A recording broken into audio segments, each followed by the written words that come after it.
Hello, everyone. My name is MightyStream, and I'm going to do your March the 12th Spiritual Principle Day in a meditation.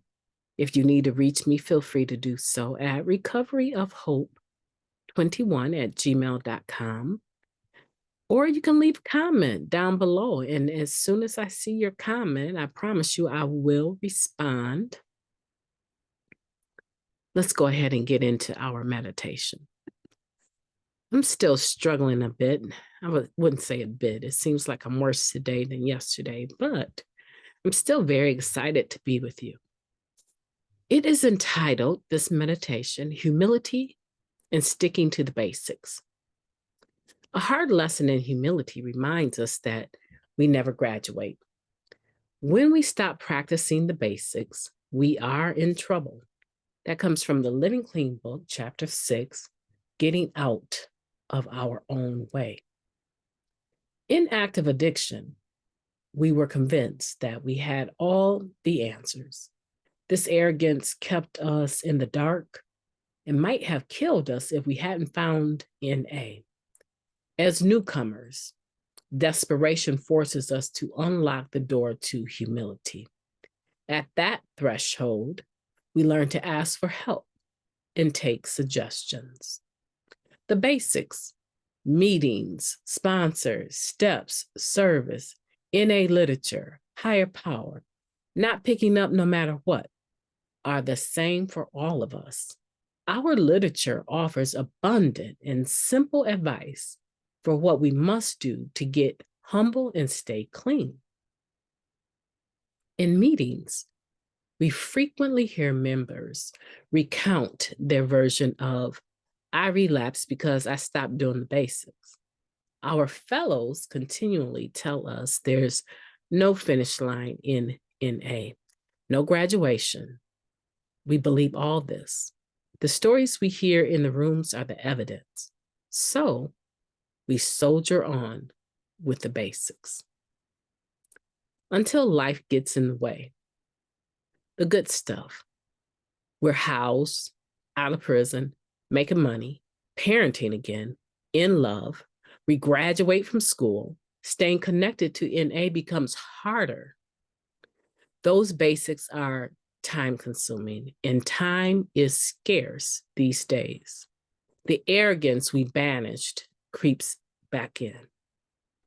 We got this. We did the work. Having just one can't hurt, right? We are in trouble. How much trouble we get in depends on how willing we are to get back to the basics. We don't have to destroy our lives and lose everything. We can become teachable again and rediscover our spiritual center. We can call a fellow addict, show up at our home group, say, what's up to our higher power. We've heard, if I never leave the basics, I never have to get back to them. It means more now. Which of the basics are lacking in my program? What am I willing to do today to change that? Beautiful meditation. Let's take a moment of silence followed by the we version of the Serenity Prayer. Moment of silence now, please.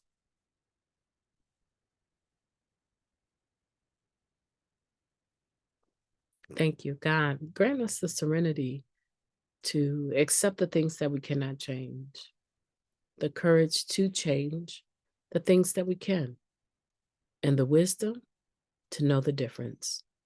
Just for today, please and thank you. Yeah, there's a lot of basics that I can see myself needing to get back to. I don't fellowship anymore the way that I used to. Fellowshipping used to be very important to me, especially when I first got here.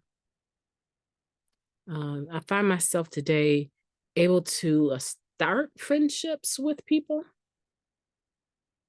And generally speaking, if I can just share this with you, it seems like these women and myself in the fellowship, all of us are in that 30-year range of clean time. which generally speaking, I got here when I was 25, means that we're in the 50-ish age group, 60, and for some of my friends in the 70s. And what is starting to happen is we're grieving our health. Many of us are turning up with MS, high levels of neuropathy, every sort of autoimmune disease you can possibly think of. It's causing us, God forbid, even this arthritis, it's causing us to be less mobile, to be less active in the sense of getting out and getting involved with events, or for some people, even meetings. We have some meetings that are upstairs in buildings, and I can only think of one of the places that actually has an elevator, which is helpful. But generally speaking, a lot of these places, they have limited wheelchair access. So I'm finding that some of us, we're just staying connected according to how our health would allow us to. I have one friend, if I don't hear from her for a few days or she doesn't answer my calls, I don't worry about her because I know that the pain, her body is riddled in pain. So she may not be up to talking. But I would like to get myself back to committing to making at least one recovery event a month. That's something that would mean the world to me. And preferably one that is serving good food, good speakers, and nice music, right? I would love to get back to doing at least 1 or 2 conventions a year. Those are important to me as well. But just for today, I can stick with getting back to just reaching out to other people and not necessarily people that I've known, just new people maybe. How about you? I'm wondering what basics have you left off and what basics are you willing to get back to? As you see in this very, very last question of this meditation, it says, what am I willing to do today to change that? Let me know what you're willing to do today. My name is Mighty Stream. I've enjoyed talking to you, and I will be talking to you tomorrow. Have a beautiful day on purpose.